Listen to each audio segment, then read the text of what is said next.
Tipmas sama jelas ya. Cepi Irawan. Ini kakak dinas di Polsek Sukarame sebagai Babin Kantimas Pedadi. Oke, hari ini kakak akan membawakan dua materi ya. Yang pertama protokol kesehatan, terus yang kedua kenakalan remaja. Ini Jose tinggal di mana Jose? Oh mereka di ini ya, di-cut ya ininya. Oke, Jose.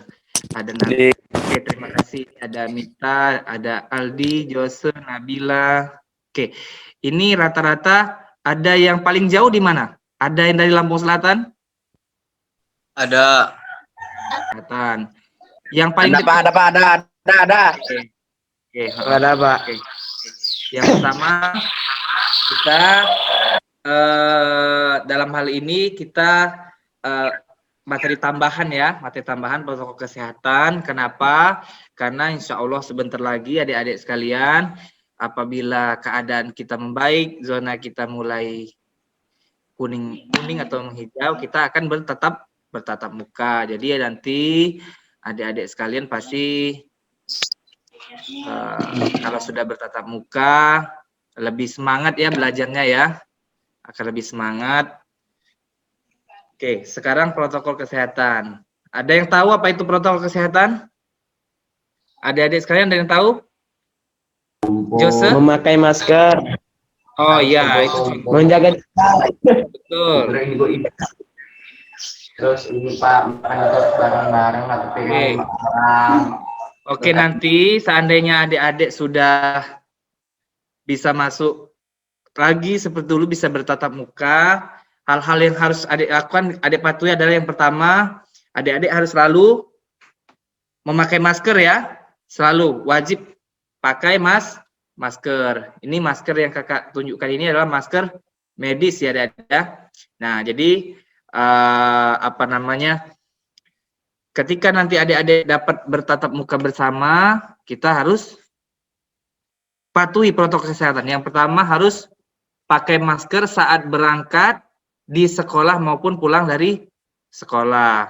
Yang kedua, sebelum masuk ke lingkungan sekolah, adik-adik siswa wajib mengukur suhu tubuh di depan ya, nanti disiapkan sama Bapak dan Ibu guru.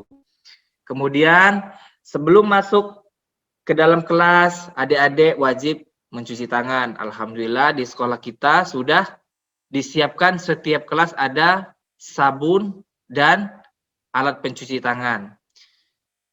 Kemudian adik-adik sekalian harus patuh untuk menjaga jarak. Jadi antara teman satu dan teman yang lain itu sekurang-kurangnya 1,5 meter.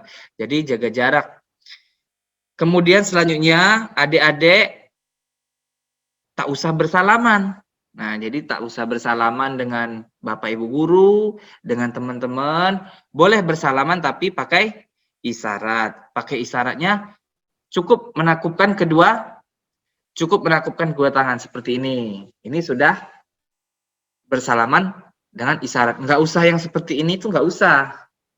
Nah, jadi cukup takupkan kedua tangan itu sudah sama dengan bersalaman. Kemudian adik-adik dilarang jajan ya, dilarang jajan sembarangan. Karena kita tidak tahu jajanan di luar itu apakah steril ataukah tidak. Boleh jajan di kantin kita yang sudah disediakan sekolah. Karena kalau di situ kan sudah pasti steril ya adik-adik. Kemudian adik-adik dilarang saling pinjam alat tulis. Nah, makanya dari rumah disiapkan. Bawa penanya 2, bawa pensilnya 2, bawa buku. Jadi tidak boleh saling pinjam. Karena apa? Dikhawatirkan apabila ada salah satu adik-adik yang terkena COVID, maka akan menularkan ke yang lain. Karena COVID itu adik-adik, virus itu sangat mudah. Apabila kita ada teman kita yang memegang alat tulis seperti pensil atau pena, kemudian kita pegang pena itu, maka otomatis virus itu akan masuk ke dalam badan kita. Kenapa? Karena kita tidak mungkin selalu mencuci tangan. Apabila kita pegang hidung, dia akan menular. Kemudian sepulang dari sekolah, wajib langsung pulang ke rumah. Tidak boleh mampir-mampir ya. Apalagi kita ada pasar, nanti mampir ke pasar. Dan selalu bawa hand sanitizer, apapun mereknya. Bawa ya adik-adik ya, 1 botol hand sanitizer. Apabila adik-adik sekalian nanti megang sesuatu, boleh disemprotkan ya. Oke, itu ya adik-adik ya, sebagai model kita.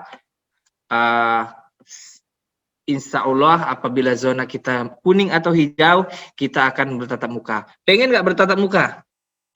Pengen. Pengen bertemu adik-adik ya, bertemu teman-teman, bertemu bapak ibu guru. Pengen lah, pengen. Ya, bosen kan belajar di rumah? Pengennya belajar di sekolah. Kenapa? Karena kalau di sekolah ini adik-adik bisa bertemu bapak ibu guru, bertemu teman-teman, ada sosialisasi, ada interaksi.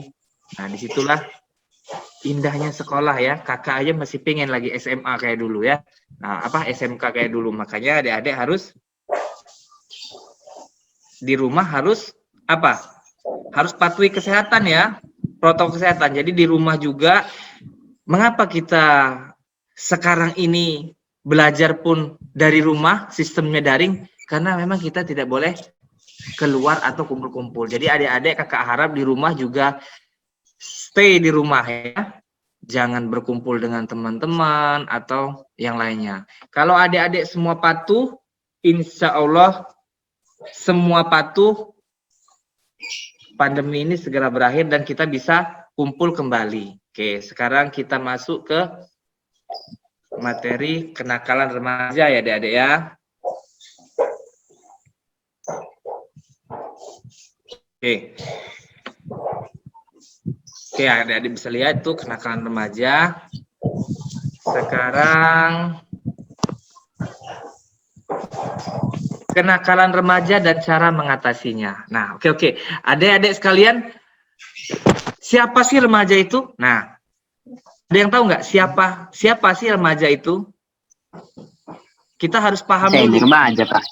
Nah, adik-adik sekalian itu termasuk remaja. Remaja itu adalah rentan waktu antara kita anak-anak dan orang dewasa. Nah, di situ ada rentan waktu untuk merubah perilaku kita.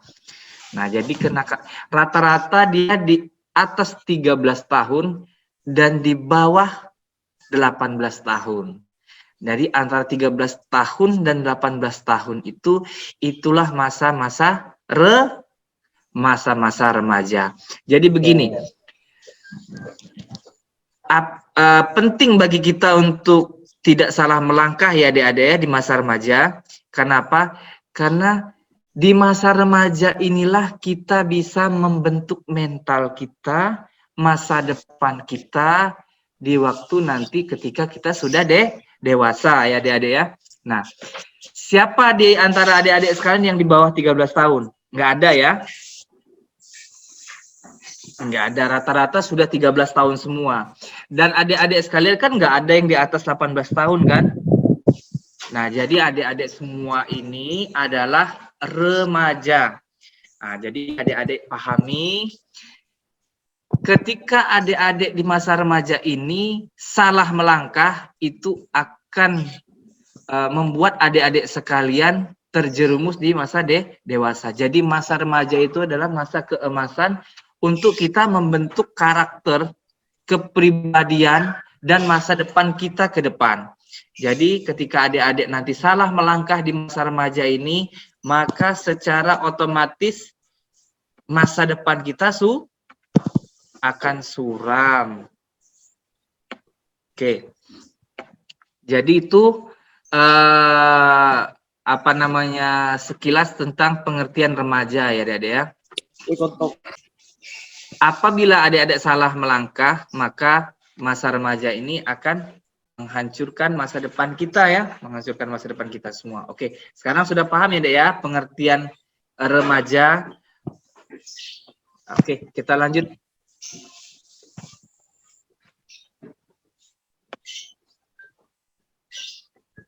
Ini ada beberapa faktor ya, ada beberapa faktor kenakalan remaja.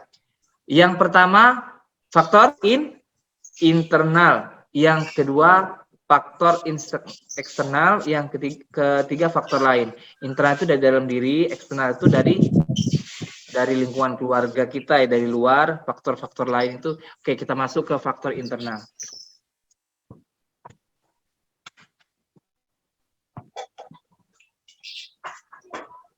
Ya, masuk Kak. Faktor internal. Nah, jadi di sini ada dua faktor dari dalam diri kita ya, Dek ya. Yang pertama tuh perubahan biologis yang Kakak sebutkan tadi. Jadi ketika kita ini akan beranjak dewasa, maka kita akan ada yang namanya rasa pingin tahu semuanya ya, Dek ya. Jadi adik-adik sekalian pengen merasakan. Jadi kalau adik melihat sesuatu itu, adik pengen melakukan sesuatu itu. Nah, itulah normal itu. Jadi itu adalah ketika kita anak-anak menginjak dewasa, di masa remaja ini adalah kepengetahuan kita itu sangat tinggi. Nah, jadi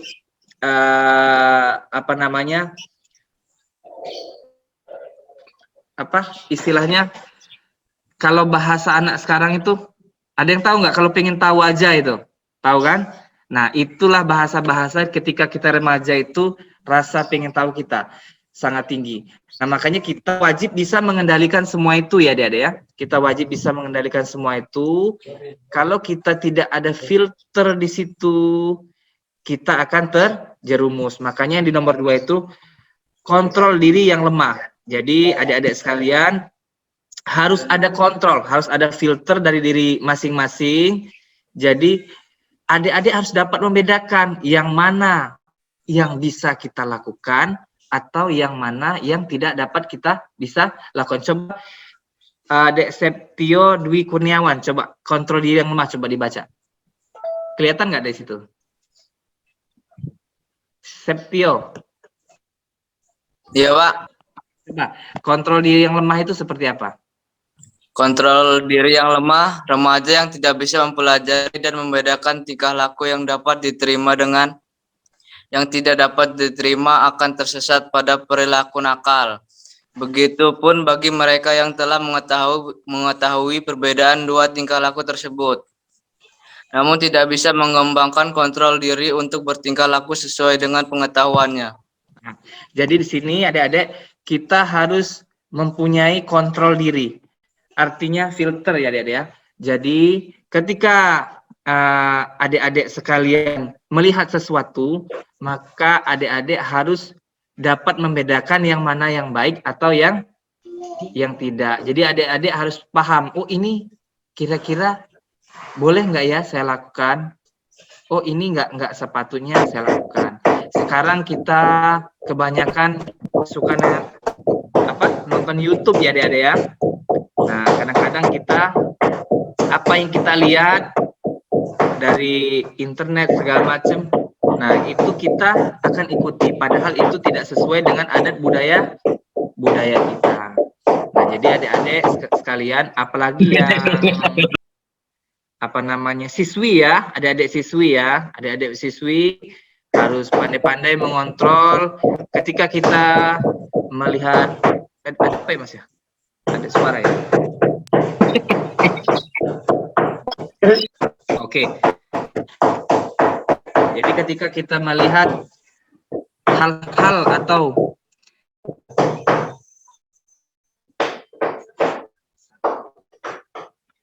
pantas itu jangan kita ikuti. Oke. Lanjut Mas, faktor eksternal.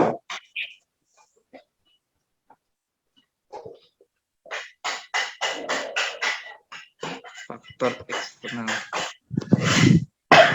Kita lanjut ya Dada ke faktor eksternal. Apa jaringannya lemot ya Mas ya?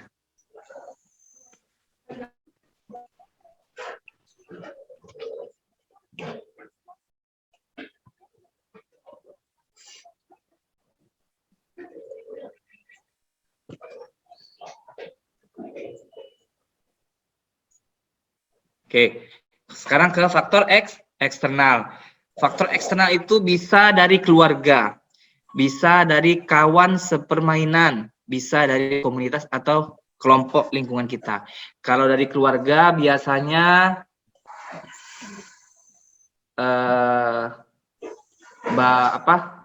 pengaruh dari kedua orang tua yang tidak harmonis. Jadi antara adik kakak yang kurang harmonis. Jadi itu pengaruh dari keluarga, bisa dari orang tua yang berpisah atau komunikasi keluarga yang kurang sampai ya, atau perselisihan antara kakak beradik. Nah, kemudian termasuk juga kalau adik-adik terlalu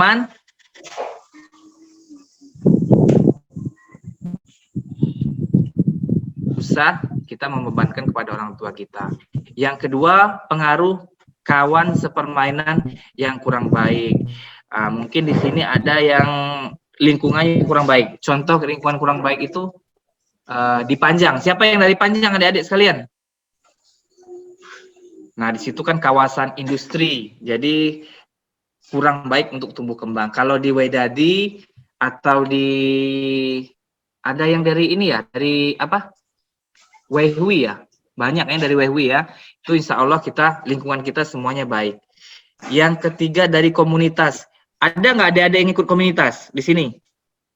Yang cowok biasanya komunitas, motor atau lain-lain.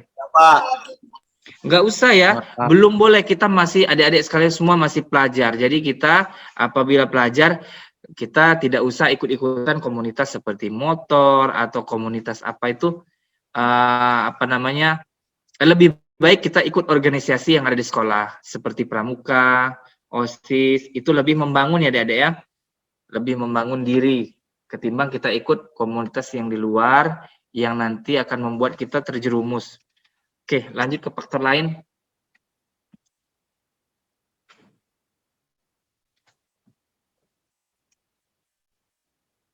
Oke, faktor lain.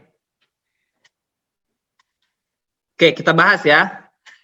Yang pertama, frustasi diri. Nah, kan masih kelas 1 SMK ya. Tidak pantas kita memikirkan yang di luar pemikiran kita. Jadi adik-adik nggak usah pikirin apa-apa. Yang perlu dipikirin adalah belajar. Jadi nggak usah mikir yang aneh-aneh. Nanti mikirin pacar, putus, terus frustasi. Nggak boleh ya, Dede ya. Jadi kita, kayaknya Tio ini sudah punya pacar kayaknya. Dia langsung tertawa tadi. Nggak ada, Pak. Oh, nggak ada ya. Alhamdulillah. Kemudian yang kedua, gangguan berpikir. Gangguan berpikir.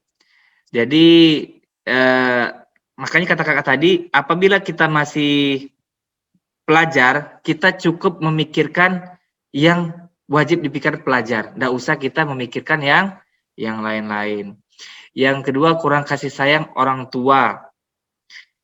Yang ketiga, kurangnya pengawasan dari orang tua. Saya yakin orang tua kita, orang tua adik-adik semua pasti pengawasannya ekstra ketat dengan adik-adik semua. Apalagi di masa pandemi ini, adik-adik kalau bisa tidak usahlah keluar yang tidak penting, cukup di rumah saja. Kenapa? Karena ketika adik-adik keluar berbaur dengan dunia luar, kita tidak tahu siapa yang membawa virus COVID atau tidak. Ketika adik-adik berbaur, nanti adik-adik pulang ke rumah, kemudian menularkan itu kepada orang tua. Nah, maka disitulah yang akan terjadi penyesalan. Yang ketiga, dasar agama yang kurang. Adik-adik sekalian rata-rata muslim. Apa ada yang non-muslim di sini? Ada ya. Oke, kalau yang muslim itu wajib kita untuk belajar agama. Jadi itu sebagai kunci utama kita untuk mengontrol diri kita. Jadi kalau yang muslim wajib ya adik-adik ya, belajar mengaji. Walaupun ada yang terlambat mungkin nggak apa-apa, mulai dari sekarang belajar ngaji. Kalau yang non muslim setiap hari Minggu biasanya kemana? Ke gereja ya, ke gereja. Yang selanjutnya, hobi yang tidak tersalurkan. Jadi tidak ada media untuk menyalurkan hobi. Nah, jadi saya rasa adik-adik sekalian di sini hobinya, kalau memang hobi olahraga, kita ada lapangan bola basket ya Mas ya sekolahnya. Ada lapangan bola basket. Nanti bahkan kita sudah ada lapangan di Wedadi, sudah ada lapangan bola kaki adik-adik ya di ini di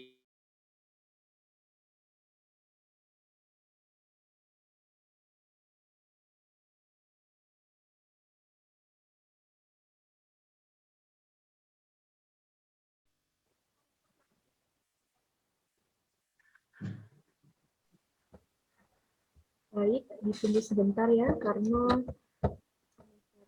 ada keperluan sebentar mendadak, jadi kita tunggu sebentar.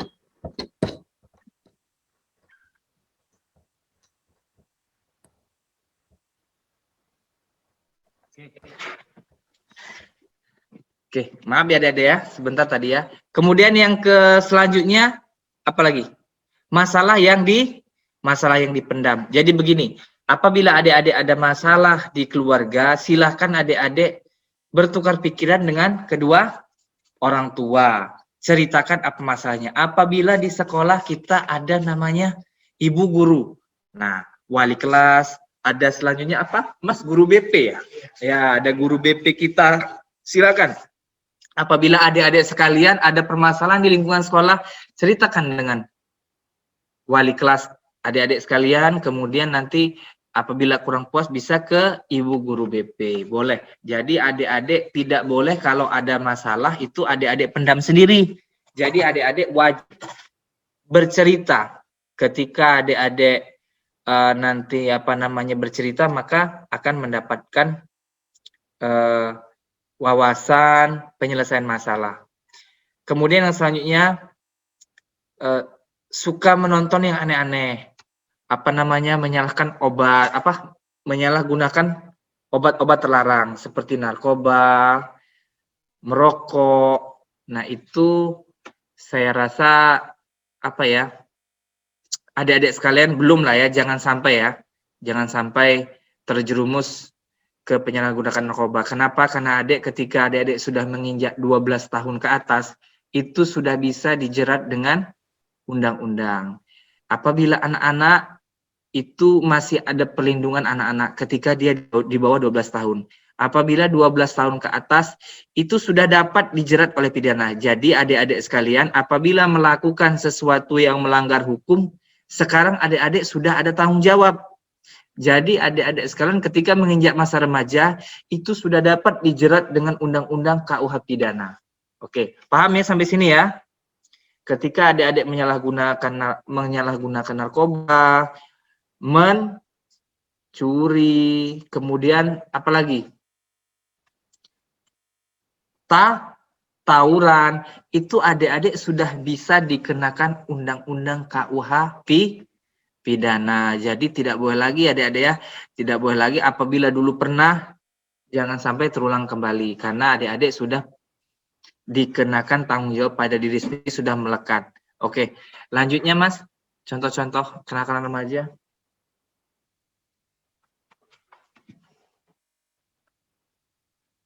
Nah, bentuk-bentuk kenakalan remaja.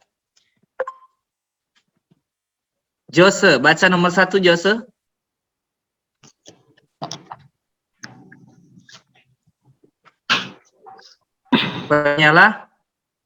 Penyalahgunaan narkoba. Ada yang tahu narkoba? Ini udah kelas 10 ya, udah. Sanalah. Oke, jadi penyalahgunaan narkoba. Jadi adik-adik perlu tahu bila kita menyalahgunakan narkoba itu dapat kena pidana. Pidananya berapa tahun adik-adik? Ancamannya 5 tahun. Jadi jangan sampai adik-adik ya, kita terjerumus dalam penyalahgunaan narkoba. Yang kedua, perkelahian atau tawuran antar pelajar. Ada nggak yang pernah lihat tawuran? Ada, Pak. Iya. Jadi masa-masa SMK itu adik-adik adalah masa-masa yang paling rawan untuk tawuran. Apa pernah adik-adik melihat anak SMP tawuran? Nggak pernah kan? Makanya masa-masa SMK inilah masa-masa yang paling indah apabila kita positif. Tapi masa-masa SMK ini adalah masa yang berbahaya apabila kita salah arah. Jadi mungkin adik-adik pernah lihat di TV. Jadi ada teman-teman SMK atau SMA atau STM yang tawuran. Jadi kita tidak usah ikut terjerumus ke situ ya, adik-adik ya. Saya yakin SMK PGRI tidak pernah terlibat tawuran. Belum pernah ya, Mas ya? Belum pernah ya? Belum. Tidak usah kita ikut-ikutan ke sana. Ketiga, ini kan banyak yang bawa motor nih pasti nanti, karena anak SMK itu sudah boleh sebenarnya bawa motor. Tapi tidak boleh kebut-kebutan di jalan raya ya, Dede ya. Jadi dari rumah cukup sampai sekolah, parkirkan sudah.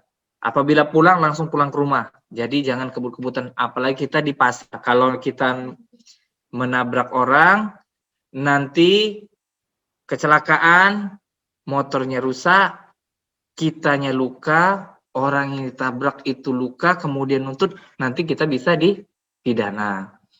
Yang kedua, peredaran pornografi di kalangan remaja. Yang keempat. Nah, jadi kita adik-adik dalam penggunaan media sosial ini, kita harus harus pintar. Jadi jangan sampai kita melihat gambar-gambar yang kurang baik. Kemudian selanjutnya melakukan pengerusakan terhadap fasilitas umum. Nah, sekarang ketika adik-adik ke sekolah itu ada fasilitas umum. Nah, fasilitas umum itu apa? Fasilitas yang digunakan untuk bersama-sama. Contohnya apa? Fasilitas umum itu adalah meja, kursi, kemudian ada lab, kita ada komputer banyak sekali. Mungkin ada yang perlu, ini rata-rata di SMP kita nggak, Mas? Nggak ada yang dari luar kan? Udah pernah ya? Sudah pernah kan ke SMK PGRI kan? Luar biasa labnya ya, luar biasa. Jadi ini adalah semua fasilitas umum, fasilitas bersama. Jadi adik-adik ketika nanti masuk ke lab, itu tidak boleh ya adik-adik, tidak boleh kita iseng ya, merusak. Karena merusak fasilitas umum itu dapat dipidana. Jadi nggak boleh, nanti paling nggak mengganti. Jadi nggak boleh ya adik-adik ya, ketika adik-adik nanti masuk ke lab, terus ada yang iseng atau buka yang nggak boleh kita buka, itu termasuk kenakalan remaja. Terus selanjutnya, mencuri barang milik orang lain. Nah, sekarang apa kategori mencuri? Ada yang tahu nggak? Apa yang disebut mencuri? Coba ada adik-adik yang tahu nggak? Apa sih mencuri itu? Mengambil hak yang bukan miliknya. Betul. Kemudian ada lagi. Ada yang lebih lengkap lagi.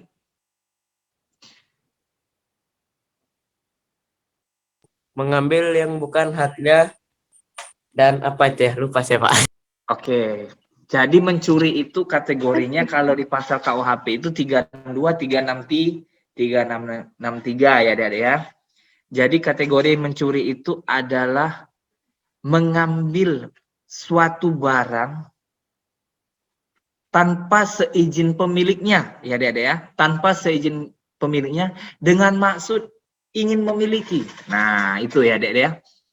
Jadi ketika adik-adik ngambil barang, jadi kalau di kelas ini ada barang tinggal, semisal ada topi tinggal, kita mengambil barang itu tanpa seizin pemiliknya, itu disebut mencuri bukan?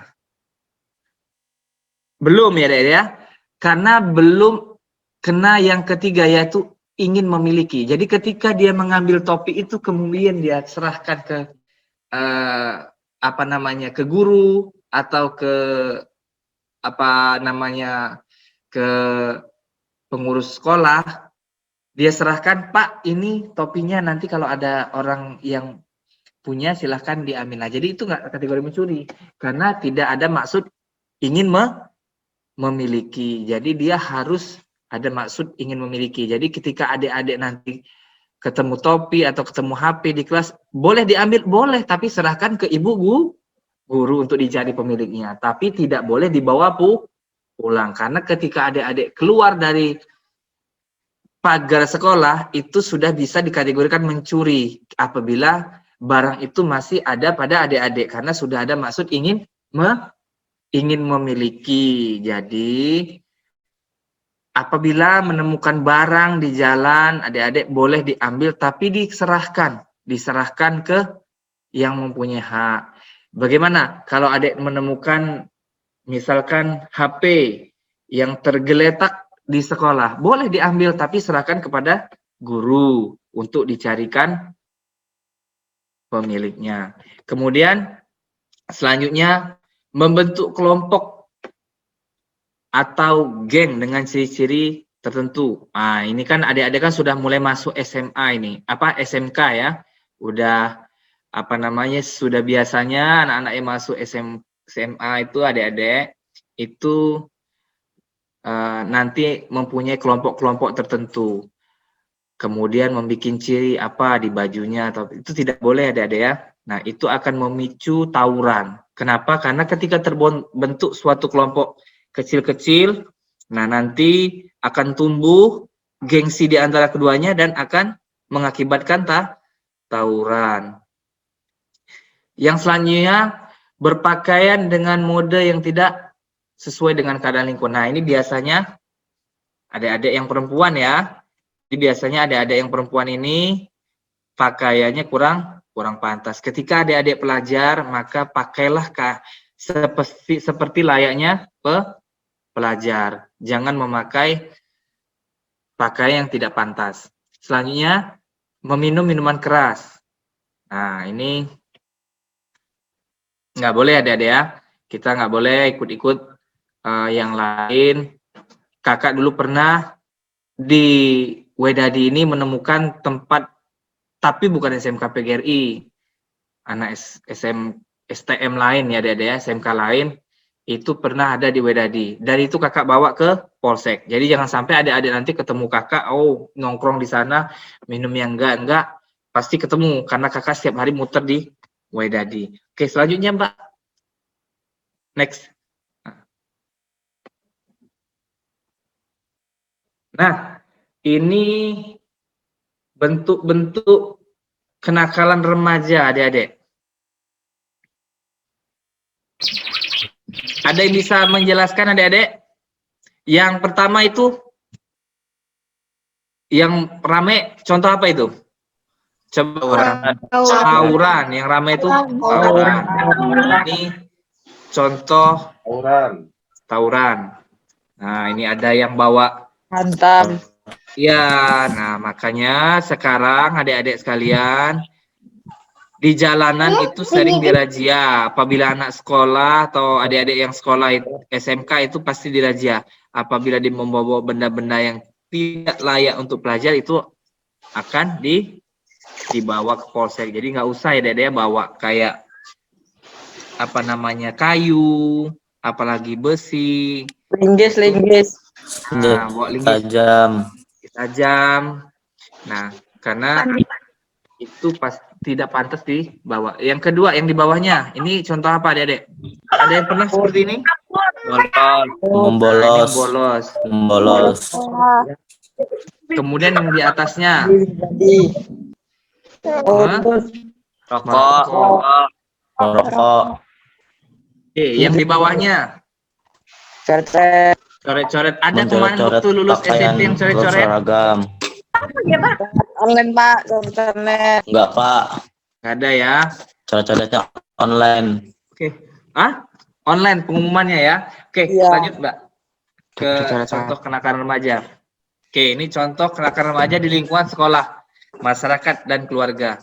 Kenakalan remaja di lingkungan sekolah. Yang pertama, tidak masuk sekolah tanpa keterangan. Kalau sekarang ada absennya nggak, Mbak? Ada ya, ada absen ya, ada absen. Ada. Jadi Yo. sekarang di rumah tetap apabila daring itu di absen. Jadi adik-adik nggak boleh, oh nanti karena kita daring nggak nggak ikut. Jadi itu termasuk tanpa keterangan dan itu akan dinilai adik-adik untuk rapot adik-adik nanti. Yang kedua, meninggalkan sekolah pada saat jam pelajaran. Ini kayak yang digambar tadi ya. Apa bahasa kitanya, Ya, membolos. Polos. Oke. Yang ketiga, membawa senjata tajam ketika sekolah. Oke, seperti yang kakak jelaskan tadi, adik-adik sekalian kan pelajar, harus dipahami di sini. Jadi Iya, ketika bersekolah, membawa barang-barang dari rumah itu yang ada koneksi atau ada tujuan untuk belajar, seperti buku, pena, penggaris, Pensil. iya, pensil. Mungkin nggak adik-adik bawa senjata tajam ke sekolah? Enggak. Nggak mungkin kan, makanya buat apa di sekolah juga? Nah, kan nggak ada fungsinya, makanya dilarang. Oke, selanjutnya, Mbak.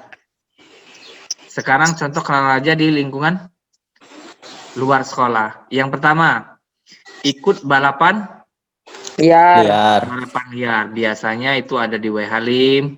Sekarang ada di mana lagi tuh? Di mana? Horti, Pak. Di mana? Antasari. Horti Pak Lampung. Nah, kok tahu? Pak. Rumah saya dekat situ, Pak. Oh, rumahnya dekat situ. Iya. Pernah ikut nggak? Enggak pernah, Pak. Nggak pernah. Cuma lihat aja ya pangeran ya. Iya. Oh iya. Kemudian yang ketiga apa? Meminum Alkohol. Minuman keras. meminum minuman keras. Meminum minuman keras. Meminum minuman yang ada kandungan Alkohol. Yang keempat, mengkonsumsi Obat-obatan terlarang. seperti narkoba dan lain sebagainya. Dan itu bisa dijerat pidana ya adik-adik ya. Ya, Ya. Pak. Oke. Nah, jadi itu contoh kenakalan remaja di luar sekolah. Kemudian selanjutnya contoh kenakalan aja dibilang apa di lingkungan keluarga. Yang pertama, tidak mendengarkan nasihat orang tua. Nah, sekarang kakak mau tanya, ada nggak adik-adik sekalian yang berangkat ke sekolah selama ini yang mencium tangan kedua orang tua? Ada nggak? Ada, Pak. Bapak semua. Nggak perlu malu ya adik-adik ya. Oh, saya sudah bujang ini, sudah SMK. Nanti malu cium tangan kedua orang tua. Nggak boleh ya. Jadi kita itu adik-adik biasakan dari kita anak-anak remaja pun nanti adik-adik sudah berkeluarga, apabila adik-adik ingin bepergian, biasakanlah mencium tangan kedua orang tua. Karena apa? Karena ada berkah di situ. Kakak sudah punya anak 3, sudah 3 anaknya. Yang pertama, anak kakak sudah 8 tahun, yang kedua sudah 6 tahun, dan yang ketiga 3 tahun. Ketika ada kakak mau berangkat kerja, apabila orang tua ada di rumah, di rumah kakak, itu pasti kakak cium kedua tangannya. Baru berpamitan untuk berangkat. Jadi nggak perlu gengsi ketika sudah SMK, nggak usah cium lah tangan orang tua, itu kan anak-anak. Nggak boleh ya, tetap cium kedua tangan orang tua karena di situ ada berkah ya adik-adik ya. Yang kedua, tidak mentaati perintah orang tua. Lalu ya adik-adik ya, jadi ketika kita masih remaja, adik-adik apa yang adik-adik makan, apa yang adik-adik pakai, itu semua ada pemberian orang Tua. Jadi bagaimana cara adik-adik membalasnya? Yaitu dengan patuhi apa kata-kata mereka. Apabila adik-adik di rumah, silahkan dibantu. Kalau yang perempuan silahkan bantu ibunya Kalau yang laki-laki silakan bantu orang tua, apa yang diperintahkan dipatuhi. Yang ketiga, melanggar norma yang telah disepakati keluarga. Nah, adik-adik, di rumah itu ada norma, ada aturan-aturan keluarga. Pasti beda dengan antara keluarga satu dengan yang lain. Nah, apabila kebiasaan itu sudah menjadi kebiasaan keluarga, adik-adik harus ikut. Jangan nanti keluar dari jalur itu. Silakan Mbak yang ke gejala-gejala dan ciri-ciri kenakalan remaja. Kita cuma sampai jam 10 ya Mbak ya. Oke, ini sekarang gejala-gejala dan ciri-ciri kenakalan remaja. Yang pertama, apabila anak-anak tidak disukai oleh temannya, anak-anak itu bisa kategorikan kenakalan remaja. Contoh yang pertama. Oke, bisa dibaca Novanda yang pertama. Itu adalah ciri-cirinya. Saya. Yang pertama, ya, Novanda, coba.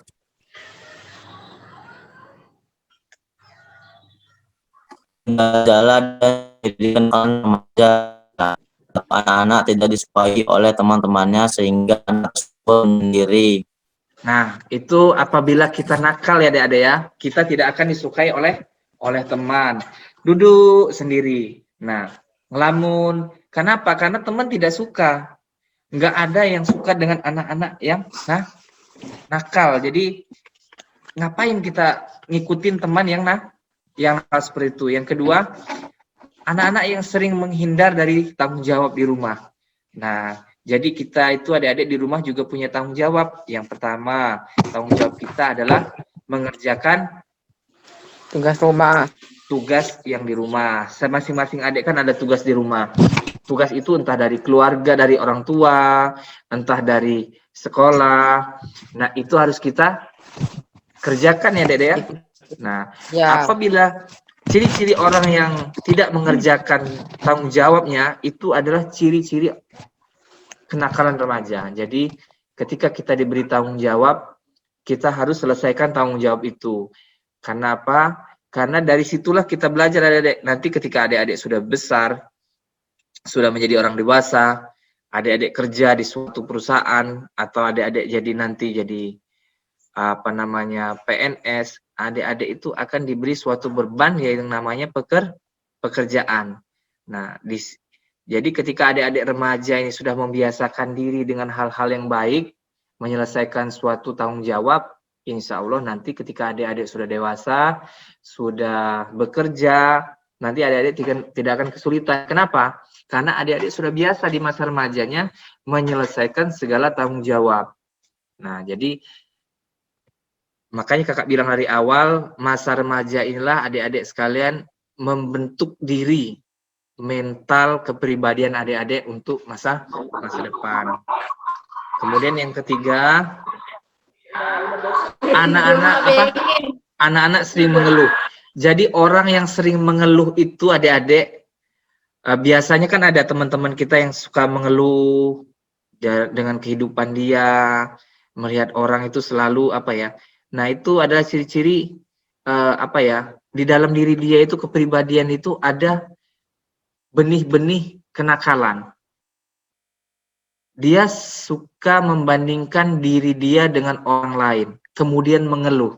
Seakan-akan hidup dia yang paling susah. Nah, jadi itu harus dihilangkan ya adik-adik ya. Apabila kita ada pribadi itu harus dihilangkan. Selanjutnya, suka berbohong. Apabila berkata itu tidak sesuai dengan kenyataan. Yang selanjutnya, tidak sanggup memusatkan perhatian. Tidak berkonsentrasi. Nah, jadi ciri-ciri anak yang nakal itu dia tidak dapat konsentrasi. Gelisah. Kenapa? Karena dia tidak dapat memusatkan perhatian. Kemudian anak-anak nakal itu cenderung adik-adik ya, cenderung dia akan mengganggu temannya. Enggak teman di sekolah, enggak teman di lingkungan keluarga atau di masyarakat. Nah, kakak mau tanya sekarang, adik-adik pernah nggak ketemu teman yang seperti itu? Pernah, Pak. Yang cewek-cewek pada kemana ini? Kok pada cowok semua ini? Sering Pak, sering. Sering ya? Nah, Banyak Pak, banyak. Ketika Banyak malah. makanya kalau kita ketemu dengan teman yang seperti itu, lebih baik kita Jauh. ya laporkan dengan ibu guru biar nanti dipanggil sama bu guru. Oke, selanjutnya. Selanjutnya, Mbak. Oke, sekarang yang terakhir adik-adik ya. Cara mencegah kenakalan remaja dari diri sendiri. Yang pertama, kuncinya patuh pada orang tua. Patuh kepada orang tua. Yang kedua, patuh kepada guru dan peraturan sekolah. Yang ketiga, rajin beribadah ya adik-adik ya. Menurut agama. Yang keempat, membentengi diri dengan Ilmu iman. dengan cara belajar agama, mengaji bagi yang muslim ya adik-adik ya. Oke adik-adik, kita sudah masuki tinggal 8 menit lagi. Sekarang ada yang mau ditanyakan nggak dari kita yang sampaikan tadi adik-adik? Atau di luar itu boleh? Pak. Baik, terima kasih kepada Bapak Gipka Cepi Irawan yang telah menyampaikan materi yang luar biasa tentang protokol kesehatan dan penyuluhan kenakalan remaja. Baik, kita masih ada waktu sekitar 7 menit lagi. Bagi siswa yang ingin bertanya kepada Bapak Cepi, silakan, atau konsultasi. Tadi yang aktif selama penyampaian materi, sepertinya Yohanes ya. Yohanes ada pertanyaan? Makan. Jose ya? Jose. Coba Jose, silakan Jose. diaktifkan mikrofonnya. Setelah itu perkenalkan nama dari jurusan mana. Jos.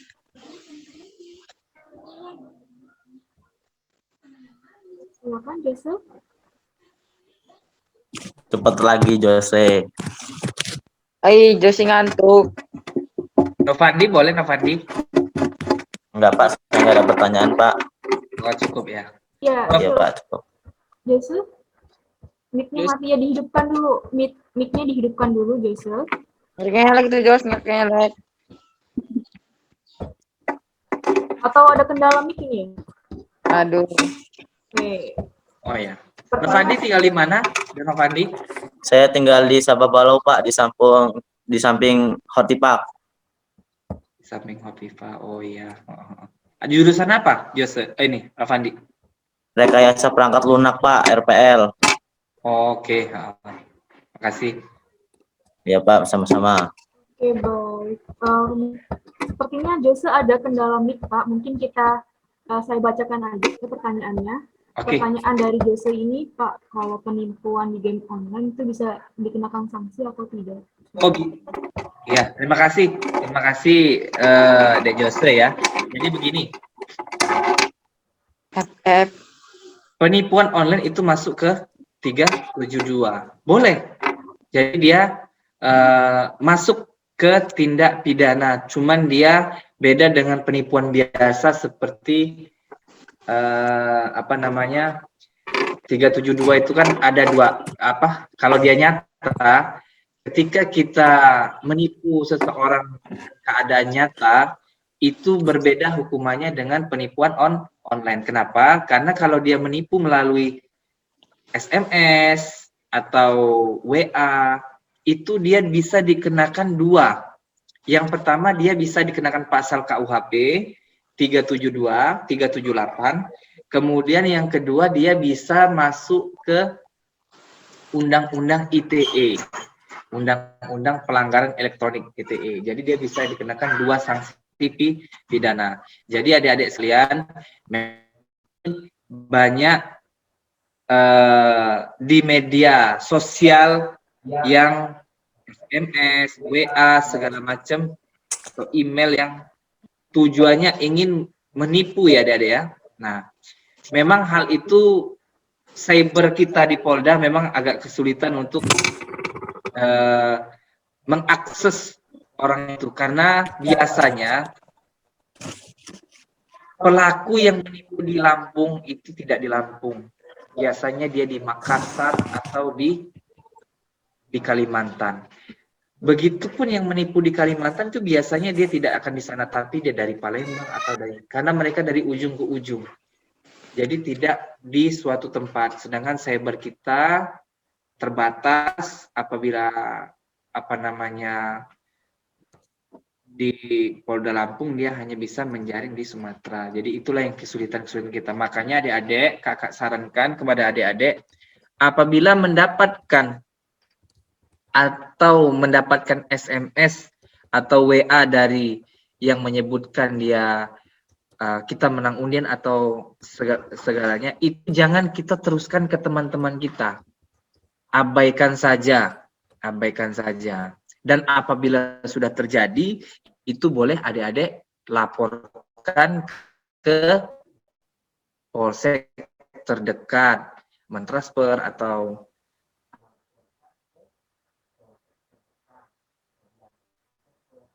apabila ada yang mengimingkan hadiah dengan meminta iming, sudah jelas itu menipu. Karena apa? Karena saat ini pemerintah sudah mengeluarkan kebijakan adik-adik boleh melakukan undian tapi tidak ada pungutan. Karena semua pajaknya ditanggung oleh si pemberi undian, tidak dibebankan kepada yang mengikuti undian. Jadi adik-adik jangan sampai nanti terpancing katanya mendapatkan mobil suruh mengirim biaya pajak dan lain-lain. Jangan sampai kita ikutin itu, ya adik-adik ya, karena jelas-jelas itu adalah penipu. Nah, demikian, Mbak. Oke, selanjutnya Mas siapa nih? Dek Novandi ya? Masih ada waktu 2 menit lagi. Atas penjelasannya. Baik, bagi siswa yang ingin bertanya, seperti Novandi ya? Adek Naila, ada yang mau ditanya? Saya Pak mau nanya Pak, Boleh. Silakan. kalau melaporkan tindak kejahatan itu ke Kapolsek bayar nggak Pak? Oh enggak. Jadi kalau adik-adik sekalian, terima kasih Dek Novandi ya? Ya, Novandi. Ya Pak. Terima kasih Dek Novandi. Jadi begini, ketika adik-adik melihat suatu tindak pidana atau adik-adik, mohon maaf, kalau bisa jauh-jauh ya, dirugikan, hilang barang atau apa, silahkan lapor ke kantor polisi. Tidak ada namanya orang lapor di kantor polisi itu berbayar, tidak ada ya Dek ya. Jadi jangan sampai nanti adik-adik ke kantor polisi, lapor motornya hilang atau apanya yang hilang, nanti bayar. Enggak ya Dek, semuanya gratis. Jadi nggak ada yang bayar. Dek Novandi cita-citanya pengen jadi apa? Pengen jadi polwan. Jadi poluan? Janganlah, nggak boleh. Jadi diri sendiri Pak, jadi diri sendiri. Jadi Ultraman. Jadi Ultraman. Tepang bokan. Jadi nggak ada ya Dek Novandi ya, nggak ada gratis. Jadi begitu ya Dek Novandi ya. Ya Pak, makasih Pak. Sama-sama. Ada yang mau tanya lagi, Dek Mila atau siapa? Naila?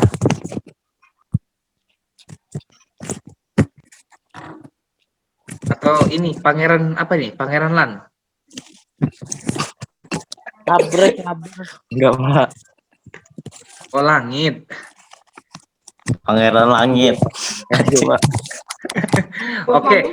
Kalau memang nggak ada yang ditanyakan lagi, sekarang sudah jam 10, adik-adik sudah waktunya istirahat. Sekali lagi kakak tekankan di sini adik-adik ya. Jadi adik-adik ini adalah masa-masa remaja. Masa-masa remaja itu adalah peralihan dari masa anak-anak menuju ke dewasa. Jangan sampai adik-adik salah dalam melangkah. Ketika adik-adik salah melangkah di masa remaja, maka itu akan menghancurkan masa depan adik-adik di masa dewasa nanti. Ingat, adik-adik nanti akan menjadi orang dewasa, akan menjadi seorang pemimpin dalam keluarga, akan memberi nafkah anak istri. Nah, jadi di masa remaja inilah adik-adik belajar bertanggung jawab kepada diri sendiri, bertanggung jawab kepada keluarga, kemudian menjadi orang yang sukses supaya masa depan adik-adik nanti ketika dewasa, masa depan adik-adik cerah. Enak kan ngelihat Adik-adik melihat orang-orang yang sukses itu kan enak. Kepingin nggak jadi orang sukses? Pengen. Pengen Pak, Jadi dari masa pengen. remaja inilah Siapa yang adik-adik. enggak? Jadi di masa remaja inilah adik-adik semua harus apa? Harus semangat untuk menuju itu. Jangan sampai salah langkah. Apabila di masa remaja ini kita salah, maka akan menghancurkan di masa depan. Ingat, orang tua itu hanya mengantarkan adik-adik sampai usia 17 tahun. Ketika usia 17 tahun, adik-adik harus bertanggung jawab pada diri sendiri. Jadi adik-adik tidak boleh lagi mengandalkan orang tua. Boleh lagi misalkan ada orang tuanya yang mohon maaf berduit atau segala macam, itu tidak jaminan. Jadi ketika adik-adik sudah 18 tahun, adik-adik harus berdiri sendiri ya, berdiri di kaki adik-adik sendiri, tidak boleh mengandalkan orang lain. Nah, jadi mulai dari sekarang belajar tanggung jawab, semangat, kuncinya satu, sungguh-sungguh belajar dan jangan terbawa ke jalan yang tidak benar.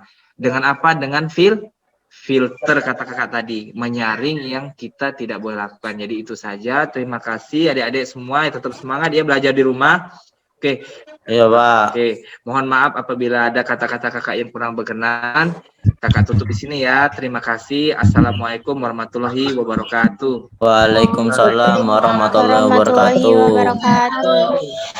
Sekali lagi kepada Bapak Peter Irawan yang telah memberikan materi ini di MKS hari ketiga. Baik, diingatkan kembali kepada siswa, setelah ini ada link Google Form yang harus diisi sebagai absensi dan mengupload hasil resum yang disampaikan oleh Bapak Cepi Irawan. Ada pertanyaan? Ada. Sudah ya, tidak ada. Terima kasih kepada siswa yang telah mengikuti MPLS hari ketiga ini. Besok kita akan melaksanakan MPLS hari keempat, hari terakhir. Jadi tetap jaga kesehatan. Dari Ibu mohon maaf bila ada kata-kata yang salah. Pada Allah mohon ampun. Wassalamualaikum warahmatullahi wabarakatuh. Waalaikumsalam. Warahmatullahi wabarakatuh. Waalaikumsalam warahmatullahi wabarakatuh. Waalaikumsalam warahmatullahi wabarakatuh.